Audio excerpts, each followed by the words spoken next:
This episode of Marijuana Today Daily is brought to you by our friends over at ease.com, California's top one-stop website for legal marijuana delivery, and now a national provider of hemp-based CBD products in more than 41 U.S. states by mail. Ease is super excited about their new Ease Wellness platform, found over at easewellness.com, which puts professionally curated CBD products in your mailbox just 4 to 6 business days after you place your order. If you've been looking for a trusted and reputable source of CBD products, then easewellness.com is the place you want to be. You'll find CBD vape pens, lotions, tinctures, concentrates, drops, strips, sprays, capsules, bath bombs, lip balms, and even pet products. What more could you ask for? To see the whole array of hemp-based CBD products available through the new Ease Wellness platform, you just need to fire up easewellness.com. And remember, if you live in California, you can save yourself a few keystrokes by just opening up ease.com, with ease spelled E-A-Z-E. Thanks everyone at Ease for the support that keeps this show running. Good morning, Marijuana Nation. It's Wednesday, January 9th, 2019, and you're tuned in to episode 640 of Marijuana Today Daily. I'm your host, Shay Gunther, and I'll be walking you through today's marijuana news and headlines. As always, we have a full and busy day of cannabis news in our hands, so let's jump right into it. Marijuana Business Daily is reporting that Washington State is considering imposing new rules on its legal marijuana industry, requiring the testing of cannabis products for the presence of pesticides. Right now, Washington State marijuana cultivators and processors need only test for microbials, but under the new scheme being discussed by cannabis regulators, pesticides would also need to be screened for ahead of any product being sold on the market. In an interview published earlier this week, a Washington State cannabis regulator also admitted that it was a mistake for the state to ban vertical integration within the industry. Long story short, there's possible change coming in Washington. Be ready for it. Yesterday, the Arizona Supreme Court agreed to review a case involving the legality of cannabis concentrates and extracts within the state's medical marijuana program. We've touched on this storyline a number of times in the past, where a prohibitionist county attorney charged a registered medical marijuana patient with illegally possessing marijuana because the man happened to have some hash on him, which is made up of marijuana resin crystals pressed together. That patient, Rodney Jones, spent 2 years in prison for his supposed crime. He appealed his case, which set in motion a legal journey, which has now arrived at the state Supreme Court. This matter should be settled up sometime later next month, so we'll be keeping our fingers crossed for a positive outcome. Our final top story today swings us up to Canada, where national pharmacy chain Shoppers Drug Mart just announced the launch of their new online medical cannabis delivery order system. I have to admit that part of the reason I like this storyline so much is the company's name. Who wouldn't want to buy cannabis from a place called Shoppers Drug Mart? Sounds like something out of The Simpsons. Anyway, the large Canadian pharmacy chain's new cannabis website is only available to customers in Ontario right now, though the plan is to roll it out nationwide. This is a bigger story because of the company's large reach and legitimacy. It'd be like if CVS started selling marijuana down here in the States. Open this one up for all the details if you want. As always, we have all the news we cover linked to on our website at mjtodaydaily.com and on our Twitter account at mjtodaydaily. Those are our top stories for today. It's time for Marijuana Today Daily Headlines Blitz. Before we blitz out on headlines, let's quickly thank our sponsor, ease.com, California's top one-stop website for legal marijuana delivery and now a national provider of hemp-based CBD products in more than 41 U.S. states by mail.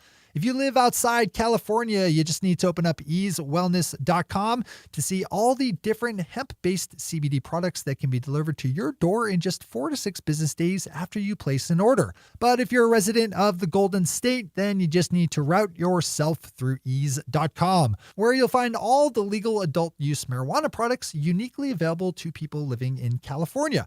And the best part about getting orders through ease.com, assuming that you live in a part of California where it's legal and that it's during legal delivery hours, is that your order shows up at your door less than 60 minutes after you place it.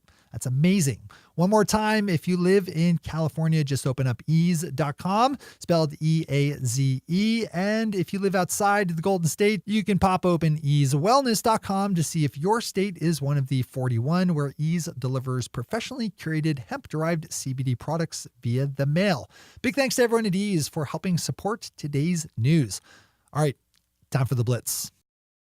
Florida's medical marijuana program continues to be in a little bit of flux as a district court of appeals heard arguments yesterday in a case involving a state-imposed ban on the smoking of medical marijuana.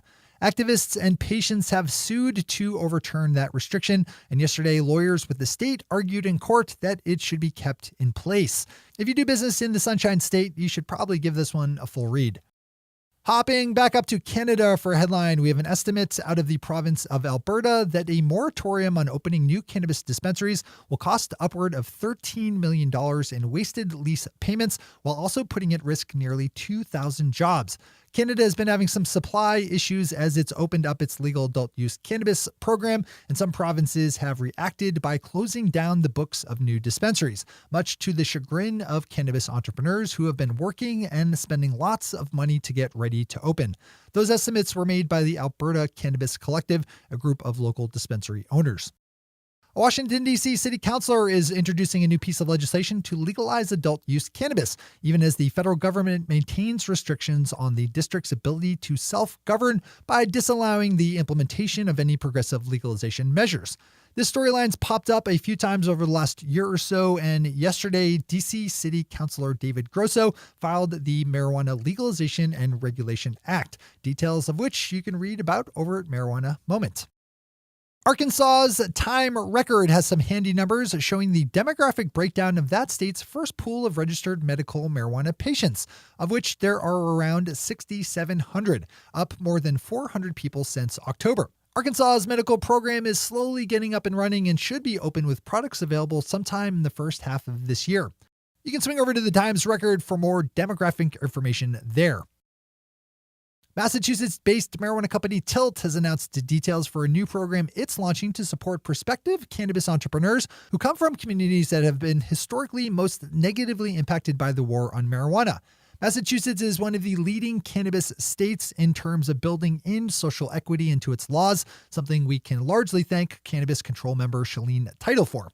Tilt's program is being run privately by the company and will extend financial and logistical support to qualified entrepreneurs working to start an industry business. You can open up Marijuana Business Daily for all the details there. California Senator Kamala Harris just released a new book in which she calls for the legalization of marijuana and the end to the federal war on drugs. Senator Harris has evolved her position on this issue over the years and is considering a 2020 run for president. Tom Angel over at Forbes today has some key excerpts. Props to Tom for picking those out. And finally for today, Thomas Mitchell over at the Denver Westward looks at how legal cannabis prices have evolved in his state over the last year or so as flower and concentrates have become cheaper for consumers to buy, but edibles have not. As Thomas finds, the main reason for that seems to boil down to economics, as edibles makers don't typically use flower to make their products, and the trim that they do utilize has maintained more stable pricing.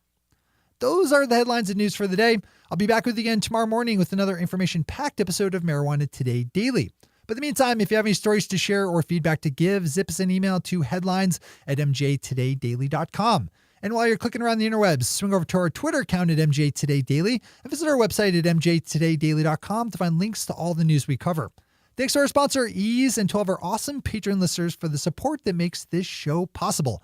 To join the illustrious ranks of the patron listeners yourself, swing over to our website at mjtodaydaily.com and click on that big blue button at the top of the page that says Become a Patron.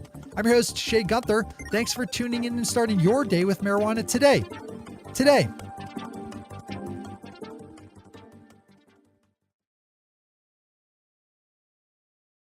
One take, Shay. One take.